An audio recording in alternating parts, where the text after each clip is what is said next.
में आपका स्वागत और अभिनंदन है। जैसा कि हम पिछली वीडियो में देखे थे, संधि किसे कहते हैं। दो सार्थक वर्णों के मेल को संधि कहते हैं। संधि कितने प्रकार के होते हैं? संधि तीन प्रकार की होती है: स्वर संधि, व्यंजन संधि और विसर्ग संधि। तो हमने पिछली वीडियो में ये सब देखा था कि स्वर संधि में जो है कि स्वरों का मेल होता है। व्यंजन संधि में व्यंजन प्लस स्वर और स्वर प्लस व्यंजन होता है, जबकि विसर्ग जो होता है उसमें विसर्ग का रहना अनिवार्य है। तो आज हम देखेंगे स्वर संधि किसे कहते हैं। स्वर संधि किसे कहते हैं? दो स्वरों के योग से होने वाले परिवर्तन वह संधि को स्वर संधि कहते हैं। जहाँ दो स्वरों का मेल होता है वहाँ पर स्वर संधि होता है। जैसे कि स्वर संधि, अब हम देखेंगे स्वर संधि के प्रकार। स्वर संधि के कितने प्रकार होते हैं? स्वर संधि के 5 प्रकार होते हैं। एक है दीर्घ स्वर संधि, गुण स्वर संधि, वृद्धि स्वर संधि, यण स्वर संधि और अयादि स्वर संधि।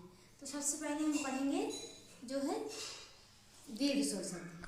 लेकिन इसके पहले हम ये जानेंगे कि जो स्वर संधि है वो प्रकारों में बटी है, भागों में बटी है, कितने प्रकार की है।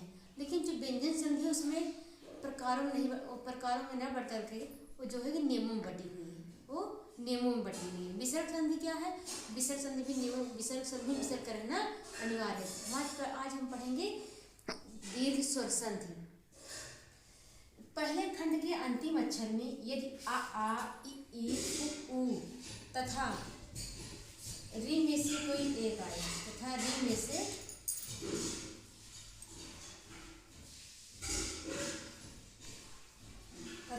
से कोई एक आए तथा वही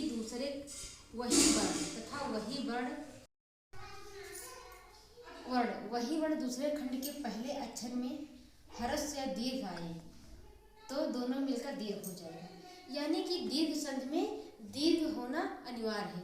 दोनों पहले खंड के अंतिम अक्षर में आ इ उ तथा री में से कोई एक आए तथा वही वर्ण जो पहले खंड के अंतिम अक्षर में आए थे वही वर्ण दूसरे खंड के पहले अक्षर में आए तो वो अगर ह्रस्व व दीर्घ, छोटा या बड़ा, ह्रस्व मतलब जो है कि ह्रस्व दीर्घ मतलब जैसे बड़ा और छोटा दोनों में से दोनों मिलकर क्या हो जाएंगे? दीर्घ हो जाएंगे। दीर्घ मतलब क्या होता है?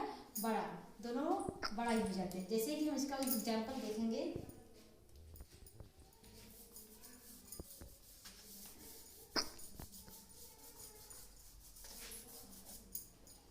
इसका एग्जाम्पल देखेंगे जैसे कि यहाँ पर आ है प्लस आ तो क्या होगा? बड़ा होगा।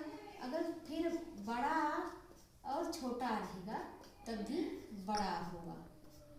समझ रहे हैं आप? फिर यहाँ पर अगर बड़ा है और यहाँ पर बड़ा तो क्या होगा? बड़ा। इसमें दीर्घ ही होगा, बड़ा ही हो जाएगा। इस तरह हम देखेंगे छोटी प्लस छोटी दोनों मिलकर क्या हो जाएगी? दीर्घ मतलब कि बड़ी। इसी तरह बड़ी रहेगी तब भी क्या होगा? बड़ी। अगर छोटी प्लस बड़ी होगा तब भी बड़ी ही होगा। अगर पहले बड़ी रहेगा बाद में छोटी तब भी क्या होगा? बड़ी। अगर एक और